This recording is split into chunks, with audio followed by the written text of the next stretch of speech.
tão bizarro, tão perturbador, que ele manteve o segredo por mais de 30 anos, com medo de que ninguém acreditasse que ele havia sido sequestrado por um Sasquatch. Depois de um tempo, percebi que não podia ser um cavalo. Então comecei a lembrar do que aquele índio me disse sobre os Sasses. Ele contou essa experiência à rainha Elizabeth durante sua visita à província em 1959, após voltar das montanhas onde havia ido em busca de uma mina de ouro perdida. E retornou com uma história que seria minuciosamente examinada por cientistas do mundo inteiro. Albert Ostman nunca teve a intenção de entrar para a história. Nascido em 1893 e criado na Suécia, imigrou para o Canadá ainda jovem, em 1913.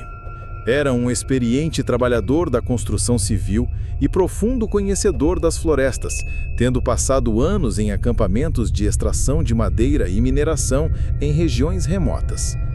Em 1924, aos 31 anos, partiu para o interior selvagem da Colômbia Britânica em busca de uma lendária mina de ouro perdida. Mas o que ele encontrou, ou melhor, o que o encontrou, mudaria sua vida para sempre.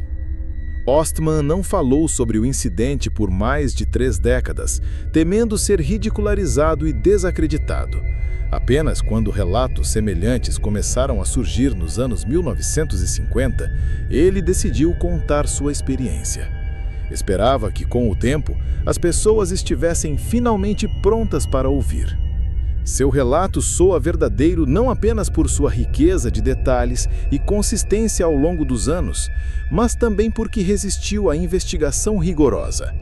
Magistrados, juízes de paz, zoólogos céticos e especialistas em desmascarar fraudes examinaram minuciosamente os detalhes da história de Ostman e não encontraram sinais de mentira. Em suas próprias palavras, é assim que tudo começou.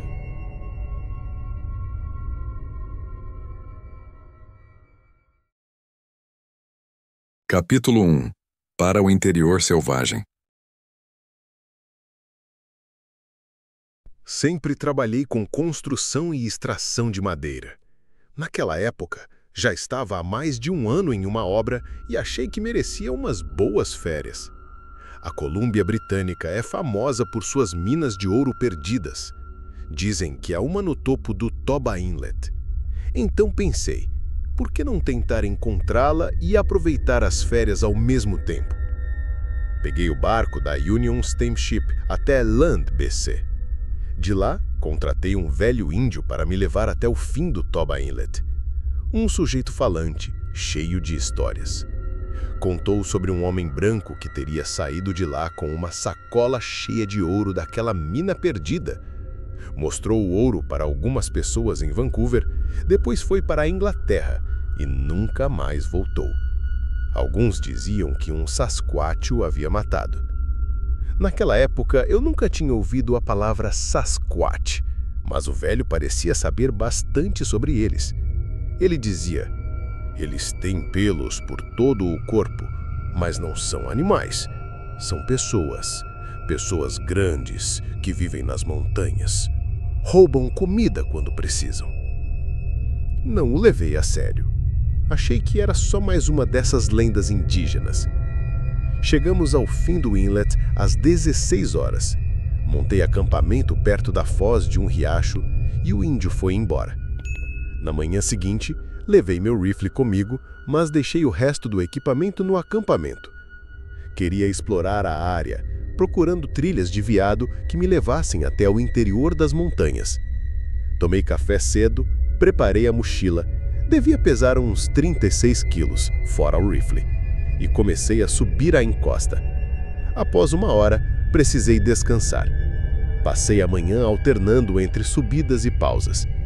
Às 14 horas, cheguei a uma área plana aos pés de um penhasco rochoso com 2 árvores de cipreste e uma nascente. Decidi que aquele seria meu acampamento. A vista era deslumbrante. Dava para ver ilhas, o estreito rebocadores puxando toras, barcos de pesca cruzando em todas as direções. Passei vários dias por ali. Vasculhei a região em busca de minerais, mas não encontrei nada. Levei 6 caixas de rapé e começava cada manhã com uma pitada. Cozinhava arroz, ameixas secas e panquecas. Era uma vida boa. Perceba o que Ostman nos oferece aqui. Nada de ganchos dramáticos ou exageros. Ele fala sobre barcos rebocadores, panquecas e rapé. E é exatamente isso que torna seu relato tão crível. Charlatões exageram. Ostman narra com naturalidade. Sua prosa é direta, realista. Esses detalhes mundanos são difíceis de falsificar com autenticidade.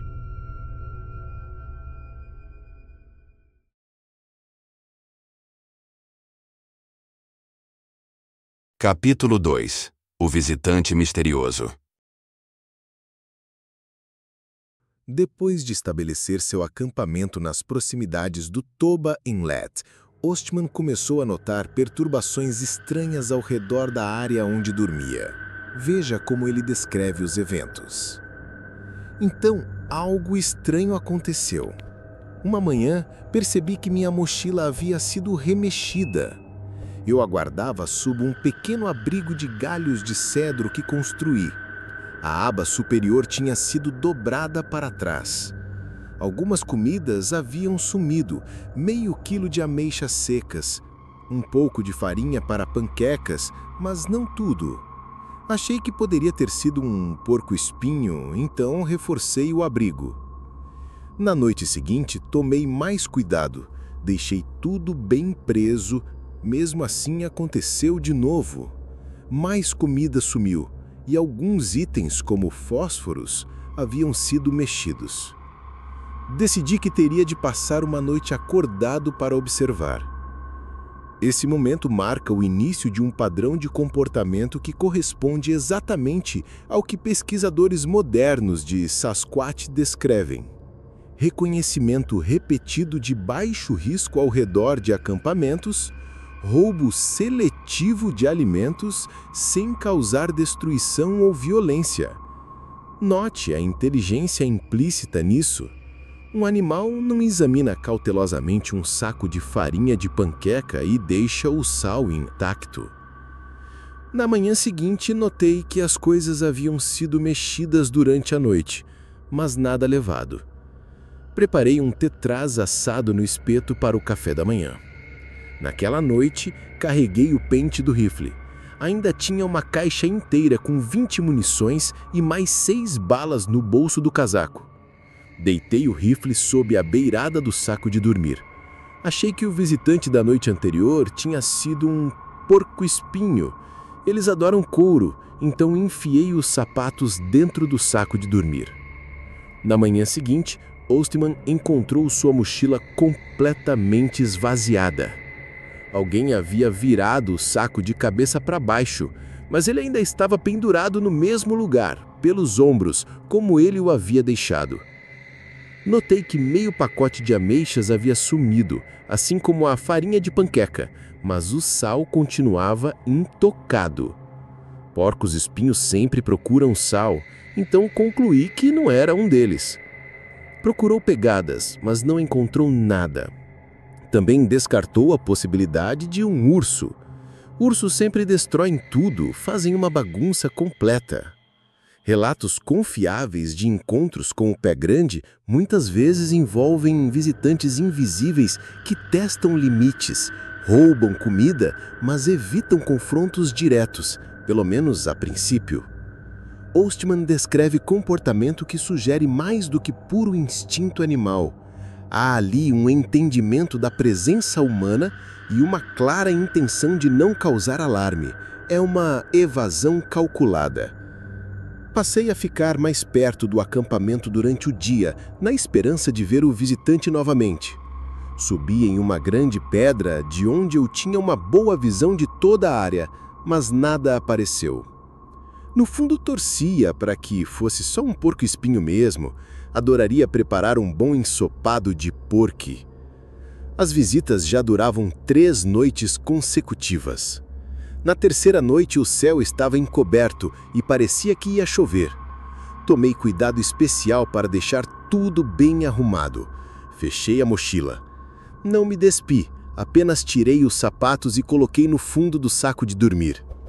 Fixei minha picareta de prospecção numa das árvores de cipreste ao alcance da mão e coloquei o rifle ao meu lado dentro do saco.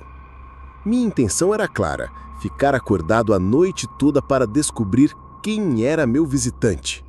Mas devo ter adormecido.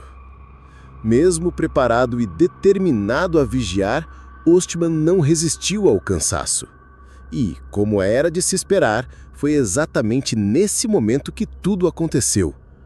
O sequestro que se segue é tão bizarro quanto fisicamente coerente. Se Ostman inventou a história, ele o fez com uma compreensão surpreendente de anatomia, física e terreno. O que ele descreve parece muito mais um relato real de sobrevivência do que uma simples invenção.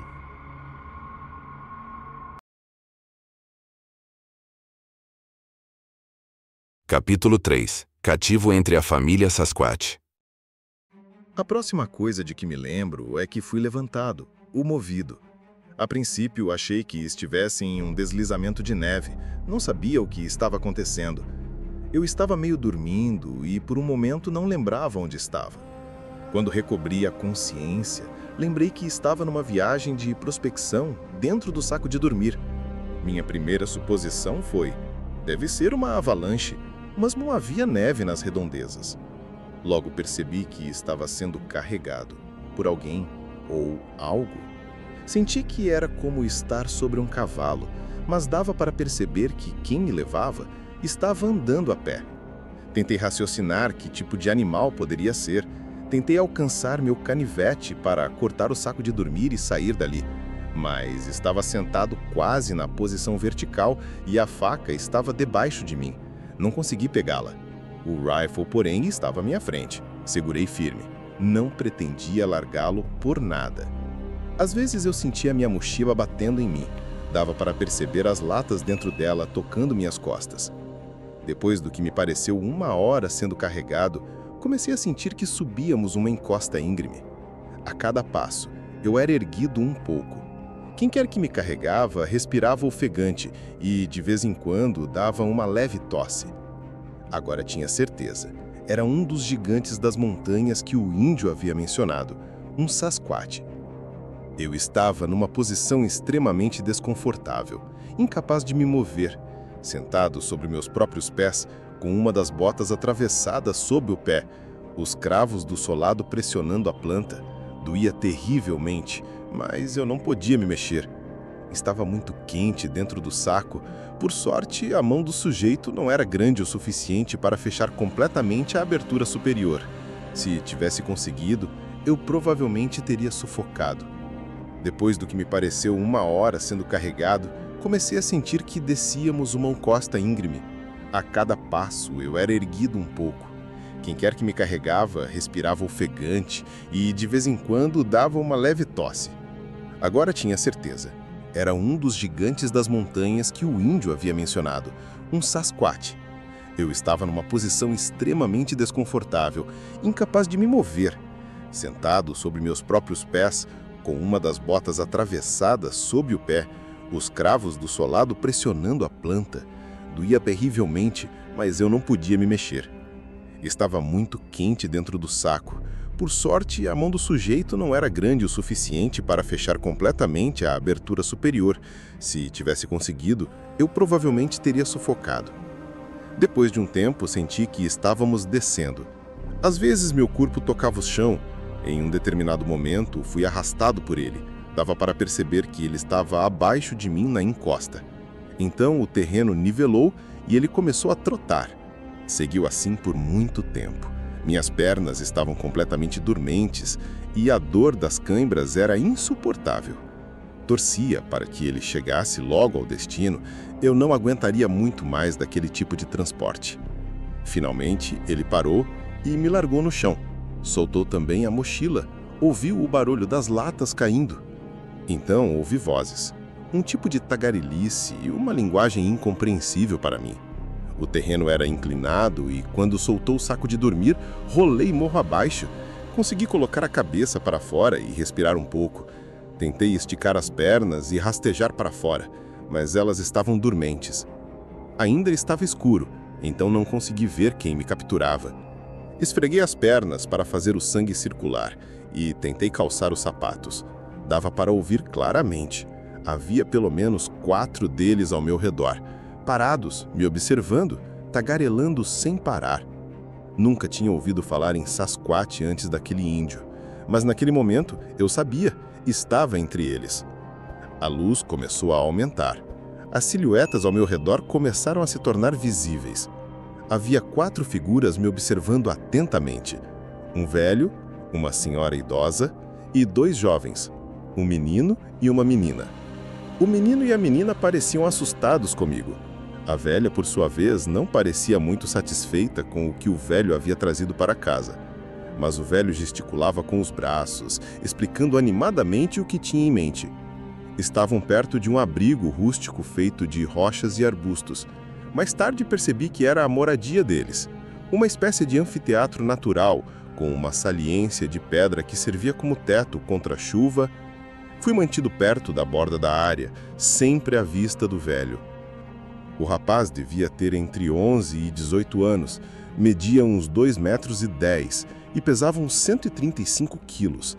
O tórax devia medir entre 127 e 140 centímetros.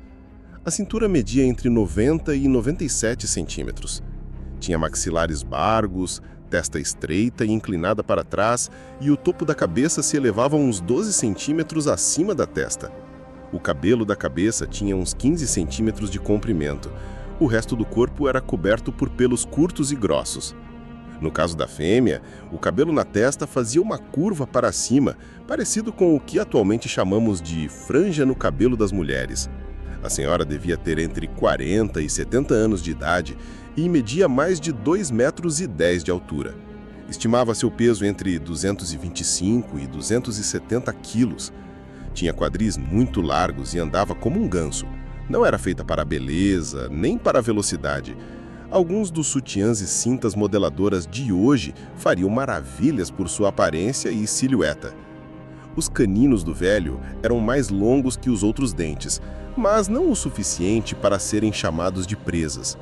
Ele devia medir mais de 2,40 metros de altura, com um peitoral largo e um tipo de corcunda nas costas, ombros poderosos e bíceps enormes que afinavam em direção aos cotovelos. Até os cotovelos, os antebraços eram mais longos do que os de uma pessoa comum, mas bem proporcionados. As mãos eram largas, com palmas longas e fundas como conchas. Os dedos, em proporção ao resto da mão, eram curtos. As unhas pareciam formões. As únicas partes do corpo onde não havia pelos eram nas palmas das mãos, nas solas dos pés, na parte superior do nariz e nas pálpebras. Nunca consegui ver as orelhas deles, estavam cobertas por pelos pendentes. Se aquele velho fosse usar uma camisa com colar, deveria ser de pelo menos 76 centímetros de circunferência. Quanto ao número de sapato, não faço a menor ideia. Ostman descreve o Sasquatch macho com uma testa estreita que inclinava para trás, arredondando-se na parte superior, uns 10 a 12 centímetros acima da linha da testa. Uma descrição quase perfeita de uma crista sagital.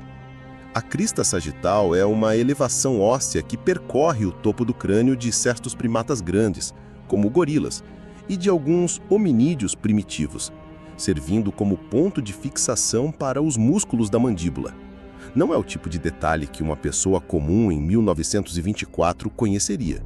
O termo crista sagital mal aparecia em livros escolares na época e poucos fora da academia científica sabiam o que era. Muito menos seriam capazes de descrevê-la com tanta clareza e em linguagem simples. Albert Ostman não era biólogo nem antropólogo, mas um garimpeiro e lenhador. Não há nenhum indício de que ele tenha viajado para a África ou Ásia, onde talvez tenha visto gorilas ou orangotangos. Nem mesmo existiam fotos de símios com crista sagital acessíveis ao público comum da época. Se ele estivesse inventando essa história, como poderia ter criado um detalhe anatômico tão específico e correto, um que só décadas depois seria entendido cientificamente como uma adaptação de grandes primatas? Esse tipo de precisão biológica sutil reforça fortemente a ideia de que Albert Ostman estava dizendo a verdade, simplesmente descrevendo o que viu. Eu tinha minha bússola e a minha lente de prospecção pendurados no pescoço por cordões. A bússola no bolso esquerdo da camisa, a lente no direito. Tentei calcular onde eu estava. Agora via com clareza. Estava num pequeno vale, ou bacia, de uns 3 a 4 hectares, cercado por montanhas altas. No lado sudeste, havia uma abertura em forma de V, de uns 2,5 metros de base e uns 6 metros de altura no topo. Aquele devia ser o caminho por onde eu entrei. Mas como vou sair? O velho estava agora sentado perto daquela abertura. Eles não pareciam agressivos, mas eu estava alerta. Tinha o rifle comigo, mas não queria provocar uma reação. Nos dias seguintes, observei seus hábitos. A senhora idosa saía para coletar raízes, nozes e gramas, enquanto o velho ficava sempre de olho em mim. O rapaz era especialmente curioso. Se aproximava frequentemente, imitava meus movimentos, examinava meus objetos. Tentei me comunicar oferecendo um pouco da minha comida, que ele aceitava, com cautela. Esse é mais um comportamento que reforça a veracidade do relato de Ostman. Mimetismo. Esse tipo de imitação é bem documentado entre chimpanzés e gorilas, especialmente nos indivíduos jovens e curiosos. Mas, de novo, não era um dado amplamente conhecido em 1924. Tais observações sobre o comportamento de grandes primatas só se popularizariam a partir da década de 1960. Estávamos profundamente isolados. Não havia como sair sem risco de ser seguido ou recapturado. As paredes do cânion eram íngremes. Eu não fazia ideia da distância que tínhamos percorrido. Sabia que não sobreviveria por muito tempo sem meu equipamento ou uma direção. A convivência forçada começou a se tornar surreal. Apesar da ausência de violência, a dinâmica social me incomodava profundamente. Comecei a pensar, e se estivessem me considerando como possível parceiro para a jovem fêmea? O pensamento me desconcertou. Sabia que precisava encontrar uma forma de escapar antes que tomassem qualquer decisão. O que Ostman relata é mais uma vez coerente com o comportamento de primatas, desde o sequestro físico, passando pela organização social observada, até a comunicação rudimentar. Ele descreve uma unidade familiar, com divisão de tarefas, curiosidade e interação. Não monstros, mas seres inteligentes. A lógica ambiental também se mantém: terreno íngreme, habitat escondido, isolamento total. A impossibilidade de fuga não soa como desculpa, mas como um elemento realista de sobrevivência. Quanto mais ouvimos, mais difícil se torna descartar essa história.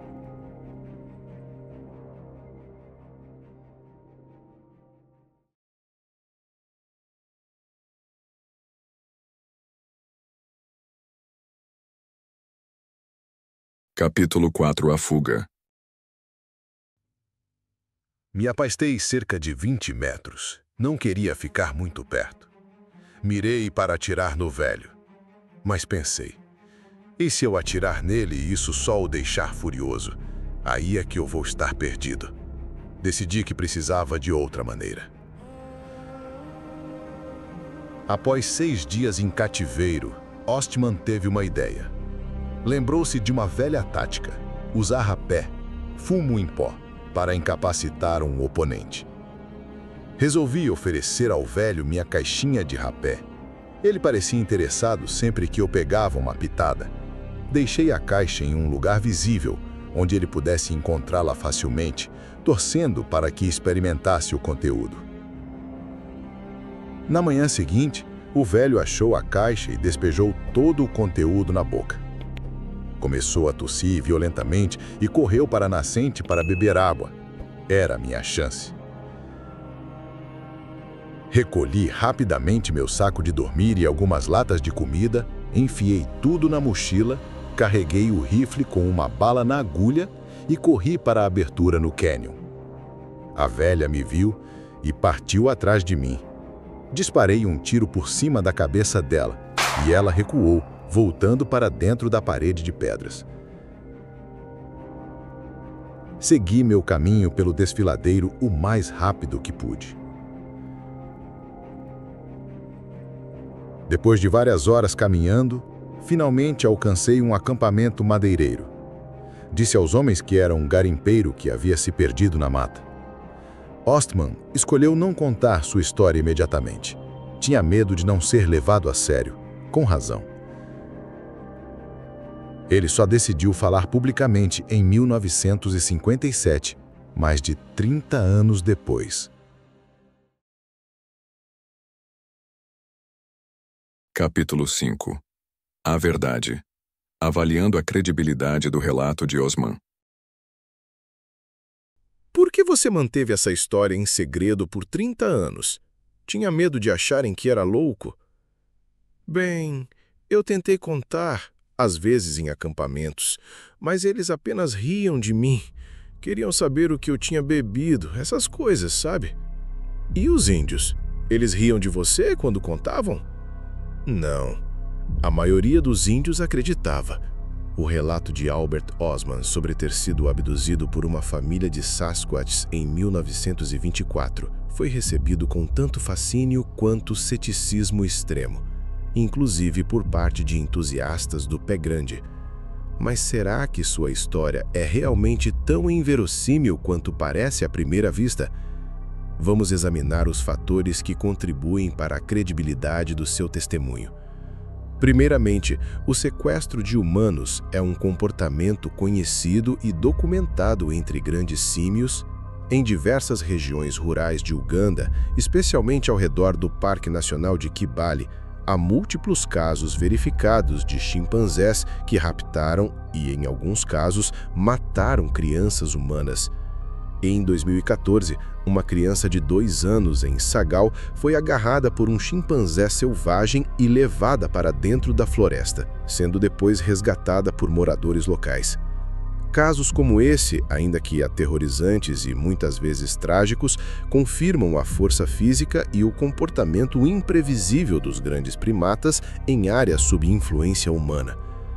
Entre os povos locais Bantu e Luba, há relatos de bonobos raptando mulheres e crianças.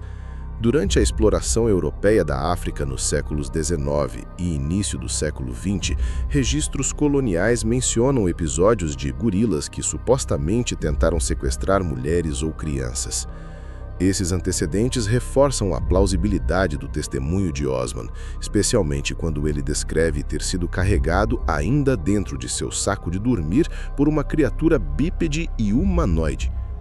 Ao contrário dos chimpanzés ou gorilas selvagens, os captores de Osman demonstravam um nível de planejamento, comunicação e estrutura social que ultrapassa o observado em qualquer espécie primata conhecida, sugerindo a existência de uma espécie primata altamente inteligente ainda desconhecida, ou algum tipo de ser humano não documentado. Osman manteve seu relato de maneira consistente ao longo dos anos, chegando inclusive a assinar uma declaração juramentada atestando sua veracidade. Esse documento tinha validade legal e ele poderia ser acusado de perjúrio caso fosse descoberto que estava mentindo. Além disso, ele tinha pouco a ganhar e muito a perder ao tornar pública sua história, o que reforça a ideia de sinceridade em sua narrativa. Também vale ressaltar que Osman nunca tentou lucrar com o que viveu. Não escreveu livros, não buscou fama nem dinheiro. Apenas contou sua história quando solicitado, já mais velho. E honestamente, se eu tivesse vivido algo assim, também sentiria a necessidade de desabafar em algum momento. Uma das análises mais convincentes da história de Osman aconteceu em 1957, quando ele foi formalmente entrevistado por A.M. Nemeth, magistrado, legista e juiz de paz da Colômbia Britânica. Não se tratou de uma conversa informal, mas sim de um interrogatório rigoroso, com o objetivo de testar tanto a memória quanto a honestidade de Osman. Após o encontro, Nemeth declarou: "Encontrei o Sr. Osman, com 64 anos de idade, plenamente em posse de suas faculdades mentais, de maneira agradável e com bom senso de humor. Questionei-o detalhadamente sobre a história que havia contado ao Sr. Green. Interroguei-o intensamente e utilizei todos os meios possíveis para encontrar uma falha, seja em sua personalidade ou em seu relato, e não encontrei nenhuma. Saí com a clara impressão de que o Sr. Osman acredita de fato em sua história e está convencido de estar dizendo a verdade. Minha análise e interrogatório não conseguiram encontrar nenhuma evidência em contrário." E isso vindo de alguém com reputação crítica e cargos legais relevantes. Nemeth não encontrou contradições nem sinais de má-fé, apenas um homem calmo, relatando algo que ninguém conseguiu explicar. A localização remota de Toba Inlet, com suas florestas densas e terreno acidentado, acrescenta plausibilidade à possibilidade da existência de uma espécie primata ainda não descoberta. As descrições minuciosas que Osman faz da região e das criaturas com quem conviveu são consistentes com características ambientais conhecidas. Além disso, seu relato inclui detalhes específicos sobre o comportamento familiar dos Sasquatch, sua dieta e métodos rudimentares de comunicação. Elementos que, posteriormente, foram confirmados por relatos mais recentes, demonstrando consistência nas descrições de tais encontros. O autor e investigador canadense John Green entrevistou pessoalmente Osman várias vezes. Ex-editor de jornal com mente analítica e cética, Green inicialmente achou a história absurda. Ele escreveu: "Como poderíamos levar a sério o relato de alguém que disse ter sido carregado em seu saco de dormir por um Sasquatch macho, mantido preso em um desrancho em forma de caixa, com uma família composta por uma senhora idosa, um jovem macho e uma fêmea mais jovem, e que escapou fazendo o macho engolir uma caixa de fumo?" Mas, após várias conversas, Green mudou de opinião. Albert era uma pessoa extremamente convincente. Lidava com questionamentos duros com calma e bom humor. Jurava sua história sem hesitar e a manteve até morrer. Tive longas conversas com ele e nunca vi sinais de que estava inventando ou exagerando nenhuma parte da narrativa. Não vacilou nem sob pressão. Esse testemunho de Green carrega um peso considerável. Ele era notoriamente cético. O investigador suíço René Dadinden, conhecido por desmascarar inúmeras fraudes no campo, também analisou o caso e declarou: "Ele nunca mudou a história, nem uma vez." Em um meio repleto de embelezamentos e retratações, esse tipo de consistência é extremamente raro. O renomado zoólogo e autor Ivan T. Sanderson também escreveu sobre o relato de Osman, afirmando: "Não há dúvida na minha mente de que Osman viu e viveu entre esses seres."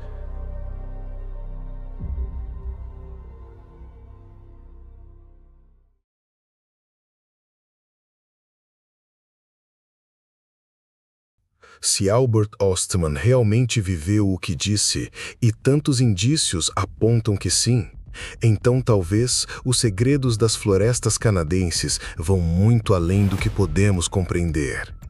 Talvez existam, ainda hoje, seres à espreita, observando-nos das sombras, apenas esperando um momento certo para se revelar. E você? Acredita que Ostman falou a verdade ou acha que tudo não passa de uma história bem contada? O que você faria se fosse levado por uma criatura como essa? Compartilhem sua opinião nos comentários. Vamos investigar juntos. Se esse relato te fez pensar, se te arrepiou ou te deixou com aquela sensação de "e se for verdade?", então deixe seu like, compartilhe com quem curte esse tipo de mistério e se inscreva no Cavaleiro da Lua. Assim você ajuda esse tipo de conteúdo a continuar existindo. E quem sabe, talvez juntos descobramos algo que o mundo insiste em ignorar. Até a próxima, se houver uma próxima.